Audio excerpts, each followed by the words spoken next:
teniendo el mismo amor, unánimes, sintiendo una misma cosa, nada hagáis por rivalidad o por vanidad, antes bien con humildad, estimando cada uno a los demás como superiores a él mismo. No busquéis vuestro propio provecho, sino el de los demás. Haya pues en vosotros este sentir que hubo también en Cristo Jesús. Él, siendo en forma de Dios, no estimó el ser igual a Dios como cosa que aferrarse, sino que se despojó a sí mismo, tomó la forma de siervo y se hizo semejante a los hombres. Mas aún, hallándose en la condición de hombre, se humilló a sí mismo, haciéndose obediente hasta la muerte y muerte de cruz. Por eso Dios también lo exaltó sobre todas las cosas y le dio un nombre que es sobre todo nombre, para que en el nombre de Jesús se doble toda rodilla de los que están en los cielos, en la tierra y debajo de la tierra, y toda lengua confiese que Jesucristo es el Señor, para la gloria de Dios Padre. Amén. Puedes tomar tu asiento. Hay un dicho que dice que Dios los cría y ellos se juntan, ¿no? O algo así. Y lo cierto es que vemos cómo muchos se unen para hacer lo malo y colaboran juntos. Y como tienen intereses comunes, los llevan a cabo. Si vemos La Casa de Papel, la serie de La Casa de Papel, encontramos a personas totalmente distintas, personajes totalmente diferentes, las antípodas de cada uno de esos personajes, y sin embargo, poniéndose de acuerdo para una misma cosa, para hacer una fechoría. Y es que el mal ha aprendido algo de Dios. Y ha aprendido que es en la unidad que pueden conseguir sus objetivos. Dios es una unidad en sí misma. El Padre, el Hijo y el Espíritu Santo unidos como tres personas, pero un solo Dios colaborando juntos para la salvación del hombre. Es por eso que el propio Señor Jesús a sus discípulos en la última cena, un poquito antes en el tiempo de la última cena, les dice, de la misma manera que yo soy uno con Dios, con el Padre, yo pido al Padre que vosotros seáis uno conmigo. Porque la única forma de que podamos hallar unidad es a través del Hijo, a través de Cristo. Seguramente el apóstol Pablo ya había escuchado acerca de Odia y Síntique, dos mujeres de la iglesia que tenían cierta rivalidad entre sí. Tal vez había visto también el amor por Epafrodito, ese hombre que les había servido tanto, que se había puesto enfermo, ¿verdad? Y por el cual el apóstol Pablo estaba tan triste, ¿no? Porque había oído que se había puesto enfermo. Y lo cierto es que Pablo no quería que decayese el amor por el Padre, el amor por Dios y el amor por el prójimo, el amor el uno por el otro. Gran parte de la epístola de Filipenses se detiene o hace referencia o busca las cuestiones prácticas de la vida cristiana. Es muy diferente a la carta a los romanos, por ejemplo, que es bastante doctrinal, o algunas otras cartas que casi son incluso más personales, ¿no? Como es en el caso de Timoteo o alguna otra. En esta ocasión, Pablo quiere que se ponga en práctica lo que se ha aprendido, lo que se tiene, lo que hay en la vida del creyente. Y para que se entienda, empieza con el por tanto. Ha estado mencionando en los versículos anteriores precisamente que se comporten como es digno del Evangelio en el versículo 27, para que sea que vaya a veros o que no vaya a veros, pero que escuchen que están firmes, ¿verdad? Y les habla de no ser intimidados por los que se oponen, sino más bien hacer aquello que se les ha concedido a causa de Cristo, ¿verdad? Que padezcan simplemente por amor a Él. Ya les dice, por tanto, si hay algún consuelo en Cristo, si habéis encontrado consolación en Cristo, si habéis encontrado en Cristo lo que necesitabais, lo que buscabais, lo que vuestra alma estaba tanto tiempo clamando y no encontraba, si habéis encontrado consuelo en Cristo, si habéis encontrado algún estímulo de amor, si habéis visto en Cristo un ejemplo de amor, si lo que Cristo ha hecho en la cruz es suficiente para estimularos al amor,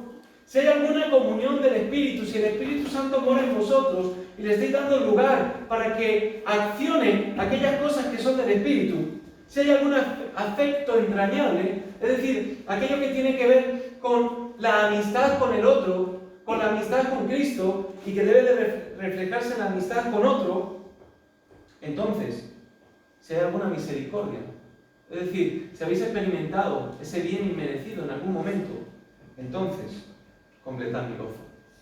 El apóstol Pablo estaba apelando a que, para que hubiera una unanimidad, una unidad en el cuerpo de Cristo, debían de considerar lo que Cristo había hecho por ellos, por cada uno de forma individual, y por otro lado, que consideraran que eso haría feliz al apóstol Pablo. Y claro, por supuesto, si hacía feliz al apóstol Pablo, ¿cuánto más no haría feliz al propio Señor Jesucristo, verdad?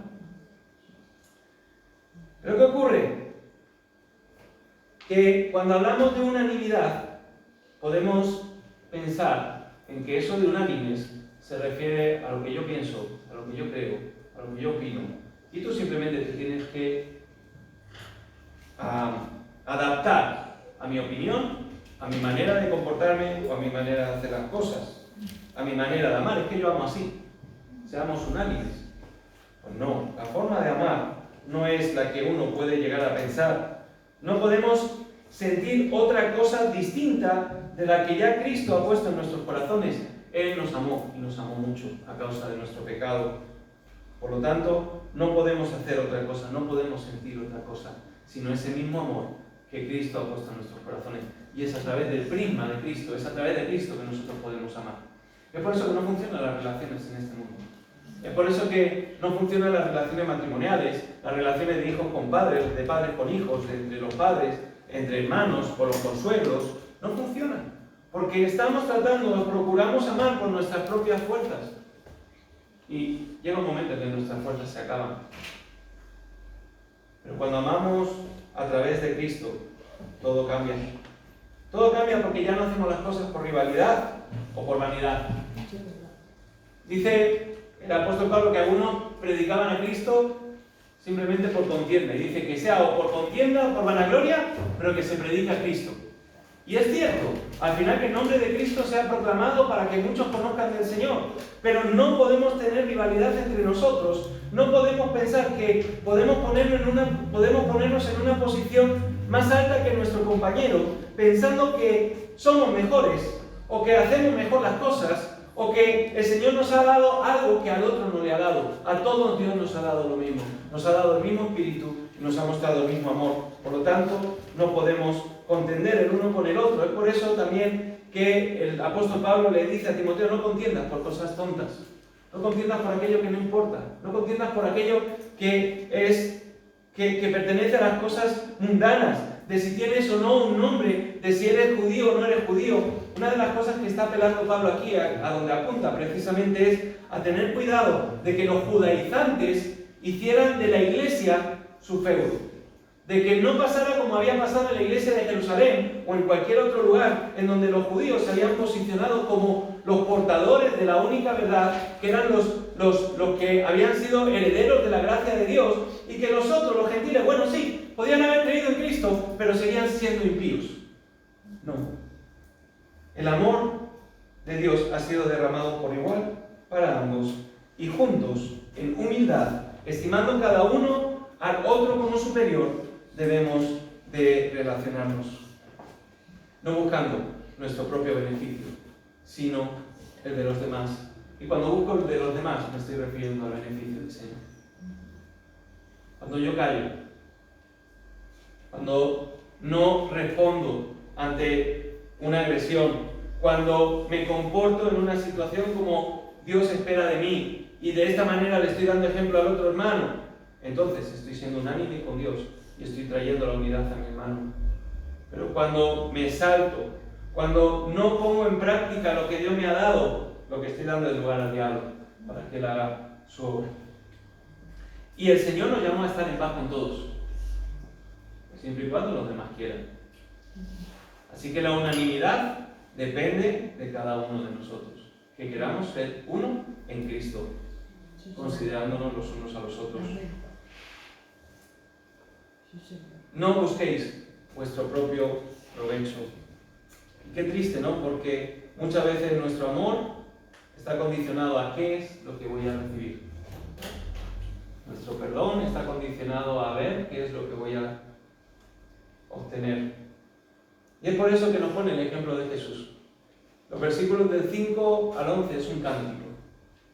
Posiblemente algunos autores dicen que no es del apóstol Pablo porque no utiliza las palabras que normalmente él suele utilizar. Otros dicen que sí, que puede ser un cántico que el propio apóstol Pablo pudo componer. Lo cierto es que era un corito, era un cántico que se cantaba en las iglesias y que apuntaba a esa realidad que tiene que ver con Cristo. Si queremos parecernos a alguien, que nos parezcamos a Cristo. Y Él es el ejemplo de mansedumbre y de humildad. Porque siendo Dios, y es interesante porque en el mundo griego esto era un problema. Tú no podías ser manso. Ser manso era considerado como una debilidad. Ser humilde era considerado como ser alguien inferior. De hecho, ¿cómo se dice cuando uno...? La reverencia. La reverencia, pero tiene un nombre así, no sé qué, flexión, ¿no? Bueno, luego lo buscáis en el diccionario, tiene otro nombre también. Era considerado como que quien lo hacía era inferior a la otra persona. De manera que quien hacía reverencia estaba reconociendo que la otra persona era superior a uno mismo. Y esa es la grandeza del Evangelio, que precisamente radica no en el poder o en la fuerza de unos, sino en la humildad y la mansedumbre que el Señor nos ha marcado. Cristo no abrió su boca, fue llevado como cordero que es llevado al matadero. Él, cuando estaba en la cruz, dijo: Señor, perdónalos porque no saben lo que hacen. Tuvo palabras de consideración hacia aquellos que le acusaban, que le abofeteaban, que se burlaban de él y que lo escupían. No respondió de la misma manera. Y podía haberlo hecho, porque él sí tiene la fuerza para hacerlo. Sin embargo, no lo hizo. Él simplemente se humilló. Es por eso que este cántico dice: haya pues en vosotros este sentir que hubo también en Cristo Jesús, que siendo en forma de Dios, cuidado, algunos pueden utilizar, no era Dios, era en forma de Dios, no. Es un recurso poético, si queréis llamarlo de esta manera. Tened en cuenta también que está traducido al castellano. Que siendo igual a Dios, siendo en forma de Dios, no estimó el ser igual a Dios como cosa que aferrarse. Y muchas veces es que nos aferramos a ciertas cosas que son de nuestra vieja naturaleza para justificar nuestras acciones. Y el Señor nos dice: así no actuó Cristo. Cristo no estimó el ser igual a Dios como cosa que aferrarse, sino que se despojó a sí mismo. Y se despojó tiene que ver con una autonegación. Tiene que ver con la abnegación de alguien que se entrega y que le cuesta. Porque nos va a costar. O sea, esto no es que me va a ser fácil poder retener mi lengua, que me va a ser fácil poder perdonar o amar o corresponder de otra forma diferente a como se me está hablando. Recordemos que el Señor nos dice que devolvamos bien por mal. No va a ser fácil, pero nos llaman a negarnos a nosotros mismos. El propio Señor Jesús nos llama a tomar nuestra cruz cada día. Y Él tomó una forma. Y fijaros qué forma tomó: la de siervo, la de esclavo. De hecho, fue expuesto como un vil pecador. Mas aún en la condición de hombre, siendo hombre, aún así se volvió a humillar a sí mismo, haciéndose obediente. Y ahí está la clave. La forma en la que nosotros podemos llegar a ser mansos y humildes, la forma en la que nosotros podemos llegar a ser uno en Cristo, es por la obediencia. Por la obediencia, única y exclusivamente por la obediencia. Y no cualquier obediencia, hasta la muerte y muerte de cruz. Hasta hacer morir nuestro viejo hombre, hasta hacer morir todo aquello que no le pertenece a Dios y que le pertenece a la antigua naturaleza. Y es ahí cuando entonces el Señor nos puede exaltar. Pero no para gloria y honra nuestra, sino para gloria y honra de Dios. Por eso Dios también lo exaltó sobre todas las cosas y le dio un nombre que es sobre todo nombre.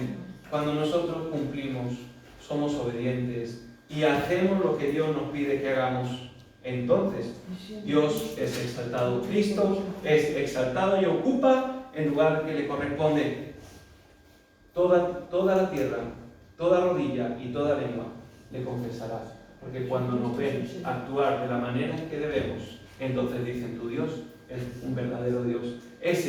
A ese Dios es al que yo quiero seguir. Ese es el Dios que yo buscaba y que nunca me habían presentado, pero ahora lo veo en ti. Y es ahí cuando toda lengua confiesa que Cristo es el Señor, para la gloria del Dios Padre. Así que, hermanos, ánimo, que podamos poner por obra lo que el Señor nos está queriendo decir, que estemos dispuestos a perdonar, a amar, a respetar, a considerar. Cuidado, hablamos de unanimidad, no de unicidad.